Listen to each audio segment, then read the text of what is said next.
Hi there, it's Jenna from scribblinggrace.com. Today I'm doing a Bible journaling with me video showing you how I'm creating a Bible journaling page in honor of my kitty cat who passed away last month. So this is kind of a tutorial, but mainly to provide inspiration for you. So what you see me doing here is I am creating a little printable using this image of my kitty cat, Kona.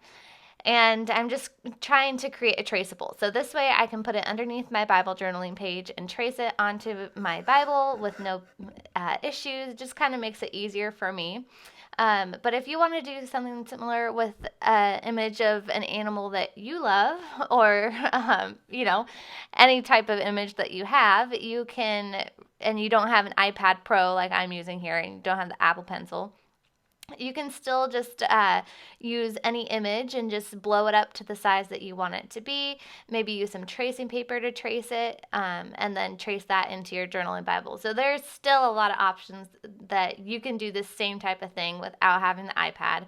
The iPad just makes it a little bit easier for me, and since I have it, why not use it, So I just went ahead and I used my Procreate app to trace my picture, and I got my little printout and I just put it underneath the page that I'm working on. This is an ESV interleaved journaling Bible, so it has the full blank pages. And now I'm just taking my micron pen. This is a size 04 micron pen, and I'm just tracing the outline onto my page. So the great thing about these micron pens is that they're waterproof, so I don't have to worry about them bleeding through it all. And I'm just trying to capture his likeness as best I can. This is something that's totally new to me. I've never tried to trace or tried to draw or paint one of my animals, or really any animals. I did do that deer silhouette, and I did do the bunny printable lately. But this one's a little bit more different to me because it's actually trying to capture my animal's actual likeness. So this was a little bit of a challenge, but it was a lot of fun. And it's actually surprisingly doable. So I hope that this will inspire you to maybe try your own. So as you can see, I'm trying to get all those little details that, that were part of who Kona was, and like the little notch in his ear.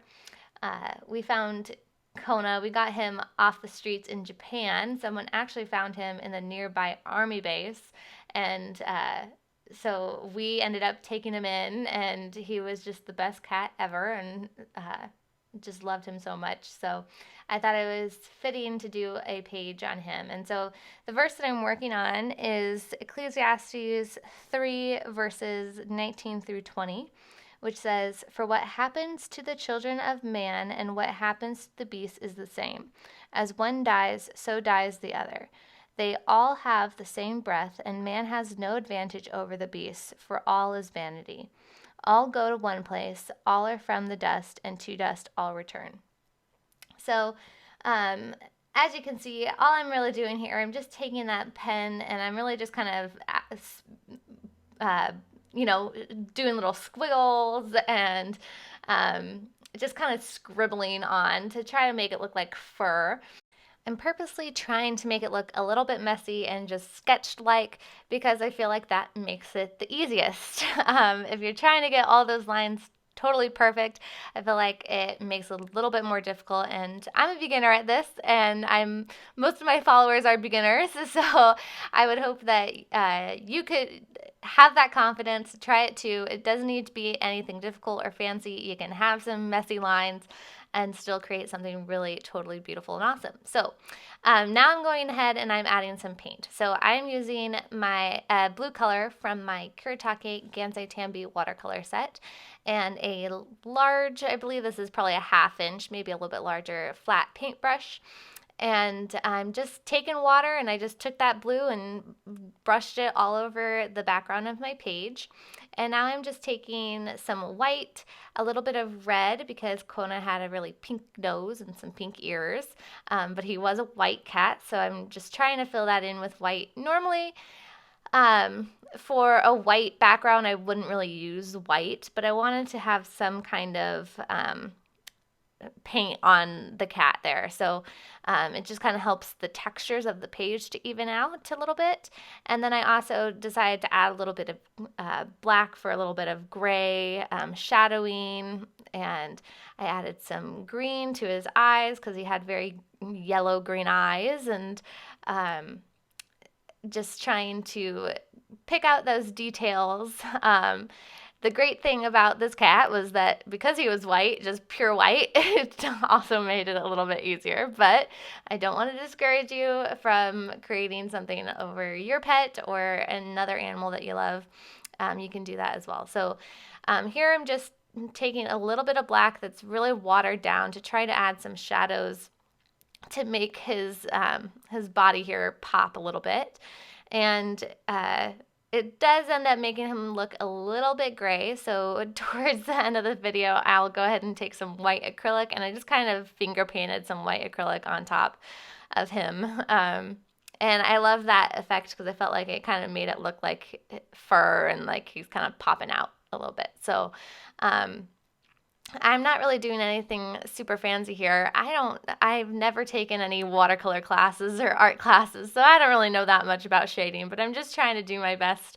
The whole point of this is really just to enjoy the time spent in the Word, focusing on my verse Ecclesiastes 3:19 through 20, and also just to kind of appreciate the time that I had with Kona and just kind of meditating on that and just through that little grieving process, Now that it's a month later, I feel a little bit better. I'm not as emotional about it, but definitely at the time of creating this page, I was pretty emotional, so it was just a really great therapy for me. So I'm using my heat gun here to just dry the page really quickly. And now I'm going to go ahead and add that white acrylic paint like I talked about. I can't remember if I already mentioned this or not, but all of the links to all the supplies that I'm using will all be in the video that goes along with this, in the blog post that goes along with this video at scribblinggrace.com/watercolorcat. And I'll put that link in the description below as well. So you can head on over there, find all the links to the supplies, and anything else, other helpful tutorials that I may mention in this video. So that's pretty much it for my kitty cat. It really didn't take all that long. It took probably about 15 minutes for the cat portion and the background. And now I'm going to go ahead and add my lettering. Oh, one more thing that I did want to mention is that if you saw my little tracing thing that I used to trace the cat onto my Bible journaling page, it looked a little creepy. So I just want to encourage you that if your tracing looks really strange, just keep going and it will probably end up looking just fine. So that's just something to keep in mind. I feel like all in all, after adding the layers of the paint and adding those eyes and that nose, it really did end up looking a lot like my cat Kona. And that's all I wanted. It's not going to look perfect, but it looks very similar, and it was just, again, just great worship and a healing process. So now to the lettering. So I'm just writing out, I'll go to one place from dust to dust. And I used my pencil first to write out my lettering, and then I'm going over that with my Tombow Funosuke brush pen and doing some brush calligraphy. So I do have tutorials on how to create this brush calligraphy as well as other forms of lettering. And I'll put those links in the blog post that goes along with this video at scribblinggrace.com/watercolorcat. So be sure to head on over there. So I wrote out my lettering there, and then at the bottom I also just wrote a little note. We love you, Kona. You were the best cat ever. Part of our family since May 2016. August 30th, 2019 was when he passed away. So I'm really into adding those little notes and little pieces of journaling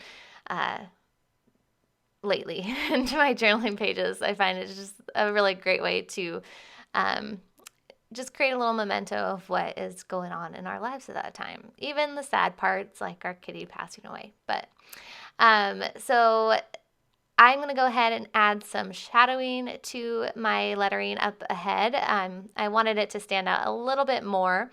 So I took the gray part of the Tambo Funosuke dual tip. This is the dual tip Funosuke that has one side that is the soft tip black, and then on the other side it's a gray. And so I just went on the right side of all of those downstrokes, so where the lettering is thickest, and I just added that gray to it, the side of it. So just helps it to stand out a little bit more. But I did feel like it was a little too dark, so I went ahead and I added some white gel pen, just kind of scribbled on top of the gray, and it just kind of lightened it up a little bit more, and was just the perfect finishing touch to my page. I do also want to point out that I did not prep my page with anything. I just drew and painted directly on the Bible journaling page, and I did not have any bleed through. I hardly ever have bleed through with the supplies that I use. So that's just something to keep in mind as well. I'll show you the backside in just a second. So that's it for my video. I hope that you enjoyed this video. If you did, please give it a thumbs up and subscribe to my channel if you haven't already. And I hope that this inspires you to create something of your own that's meaningful to you. All right. I hope you have a wonderful day. God bless.